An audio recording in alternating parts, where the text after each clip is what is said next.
আসসালামু আলাইকুম। কেমন আছেন আপনারা সবাই? আশা করি ভালো আছেন। আমি রুজিনা কুকিং অ্যান্ড ব্লগ থেকে চলে আসলাম আপনাদের সামনে আজকে ভাজা লাচ্ছা সেমাই রেসিপি নিয়ে। আমি বলবো এতদিন যত সেমাই খাইছেন ভাজা লাচ্ছা সেমাই, তার ভিতরে এটা অন্যতম এবং সেরা স্বাদের, একদমই ব্যতিক্রমী। একবার হলো ঘরে এভাবে করে রান্না করবেন আর খেয়ে অবশ্যই কেমন হয়েছে কমেন্ট করে আমাকে জানাবেন কমেন্ট বক্সে। তো ঈদুল ফিতর অথবা ঈদুল আজহা এবং যে কোনো অনুষ্ঠানে অতিথি আপ্যায়নে একদম ঝটফট খুব সহজেই তৈরি করে নিতে পারেন এই অসাধারণ অনেক সুস্বাদু ভাজা লাচ্ছা সেমাই রেসিপিটা।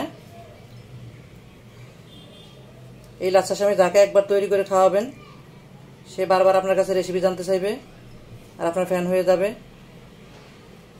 তো যাই হোক, চলুন কথা না বাড়িয়ে মূল রেসিপিতে চলে যাই, দেখে নিই কীভাবে করে আজকে এই রেসিপিটা করা হলো। আর হ্যাঁ বন্ধুরা, আজকে আমার এই ভাজা লাচ্ছা সেমাইয়ের রেসিপি যদি আপনাদের কাছে ভালো লেগে থাকে আমার চ্যানেলটাকে সাবস্ক্রাইব করতে একদমই ভুলবেন না। চ্যানেলটাকে সাবস্ক্রাইব করে আমার ইউটিউব চ্যানেলের সাথেই থাকবেন, পাশে থাকা বেল আইকনটা ক্লিক করে দিবেন যাতে করে নতুন নতুন ভিডিও আপলোড দেওয়ার সাথে সাথে সবার আগে আপনার কাছে পৌঁছে যায়। তো ভিডিওটা শুরু করার আগে চলুন লাইক দিয়ে শেয়ার দিয়ে নেই, আর না টেনে পুরো ভিডিও দেখবেন, আশা করি অনেক ভালো লাগবে।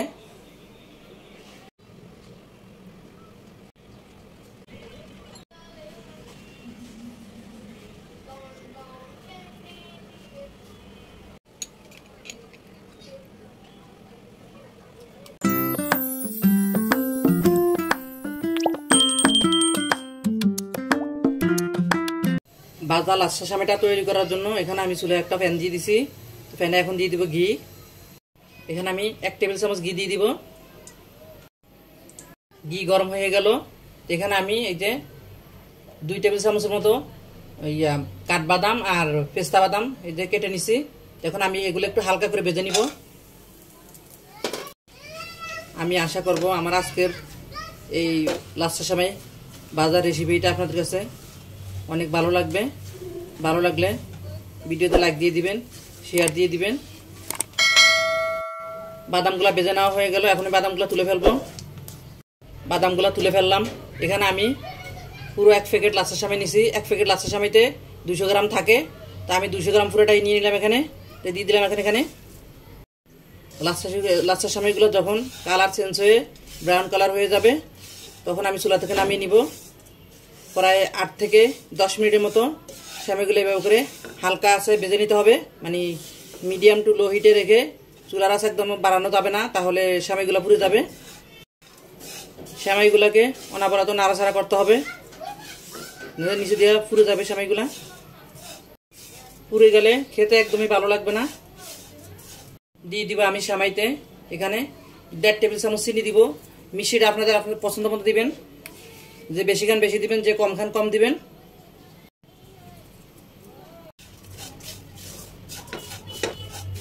দিয়ে দিব 2 টেবিল চামচ গুঁড়া দুধ। গুঁড়া দুধ দেওয়ার পরে একদমই মানে নাড়াচাড়া বন্ধ করা যাবে না, অনবরত নাড়াচাড়া করতে হবে, তা না হলে দুধগুলোও পুড়ে যাবে, সেমাইগুলো পুড়ে যাবে।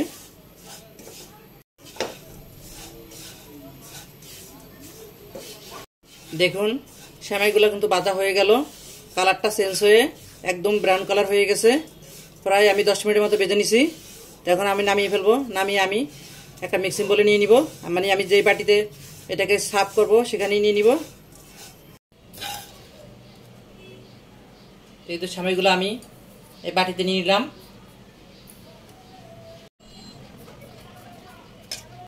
সেমাইগুলো আমি বাটিতে সমান করে বসাই দিছি। এখন আমি আবার চুলার কাছে চলে যাব পরের স্টোভে। চুলে একটা ফ্যান দিয়ে দিলাম। এখানে 5 কাপ তরল দুধ আছে, এই যে। এখন আমি এটা দিয়ে দিব ফ্যানের ভিতরে।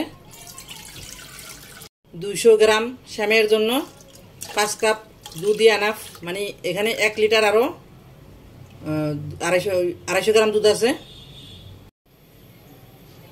200 গ্রাম সেমাইয়ের জন্য 5 কাপ দুধই যথেষ্ট, একদম পারফেক্ট। বেশি এর থেকে বেশিও লাগবে না আর কমও লাগবে না। 5 কাপ দুধে একবারে মানে ঠিক মতো হবে। 5 কাপ দুধকে আমি চুলায় একটু জাল দিয়ে যখন আর একটু টানাই নিব, বেশি টানাবো না, হাফ কাপের মতো টানাবো, ধরেন 6 থেকে 7 মিনিট চুলার উপর রাখবো। তো একটু টানবে, আর বেশি টানাইতে হবে না, কারণ যেহেতু আমার ওখানে সেমাইতে গুঁড়া দুধ দেওয়া আছে, এই দুধটা আর বেশি টানাইতে হবে না। আর এই দুধটা এটা হচ্ছে প্যাকেটের যে কতগুলা দুধ থাকে, কি বলে জানো, পূর্ণ ননিযুক্ত দুধ যেটা, সেটা এটা প্যাকেটের ভিতরে অলরেডি ফুটানো থাকে। এই দুধটা এটা ফুটানোর প্রয়োজন হয় না, তো এই দুধটা অনেক ঘন থাকে, সেজন্য এটা আর বেশি মানে টানাইতে হবে না। দুধের ভিতরে আমি দিয়ে দিব 3টা এলাচ, এখানে দিয়ে দিব হাফ কাপ চিনি,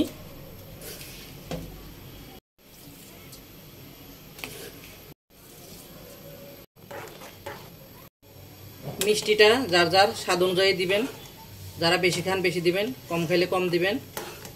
তা আমি যতটুকু খাই আমি ততটুকুই দিয়ে দিলাম।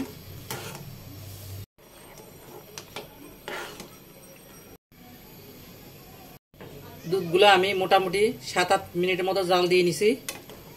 তো এখন আমি চুলা থেকে নামিয়ে ফেলবো। তবে নামানোর আগে আমি এখানে একটু করে ঘি আর একটু কেরো জল দিয়ে দিব। নামানোর আগে দিয়ে দিব হাফ টেবিল চামচ ঘি, এখানে দিয়ে দিব হাফ চা চামচ কেরোজ জল এবং ঘি, এই দুটোটা এখানে দুধের ভিতরে দিলে স্বাদ এবং ফ্লেভার দুটোই পাওয়া যাবে। তো আপনারা যদি হাতের কাছে কেরোজ জল না থাকে বাদ দিবেন, অথবা ঘিও যদি না দেন বাদ দিবেন, সমস্যা নাই। তো দিলে একটু বেশি ভালো, মানে টেস্টটাও অনেক ভালো হয়, আবার মানে ফ্লেভারটাও অনেক সুন্দর হয়, তো সেজন্য দেওয়া। এখন আমি নামিয়ে ফেলবো চুলা থেকে।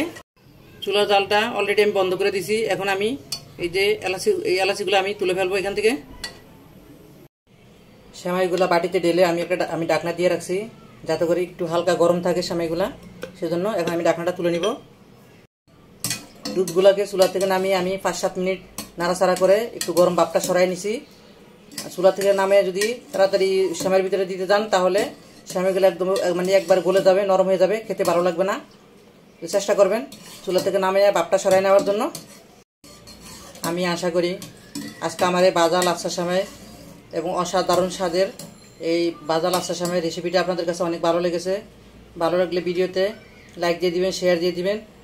আর যে আপুরা ভাইয়ারা ইতিমধ্যে আমার চ্যানেলটাকে সাবস্ক্রাইব করছেন, তাদেরকে অসংখ্য অসংখ্য ধন্যবাদ। আর যে সকল আপুরা ভাইয়ারা এখনও আমার চ্যানেলটাকে সাবস্ক্রাইব করেন না, প্লিজ আমার চ্যানেলটাকে সাবস্ক্রাইব করে আমার ইউটিউব চ্যানেলের সাথেই থাকবেন। তো ভিডিওটা আছে এই পর্যন্ত। সবাই সুস্থ থাকবেন, ভালো থাকবেন। দেখা হবে নতুন কোনো রেসিপি নিয়ে পরবর্তী ভিডিওতে। আল্লাহ হাফেজ।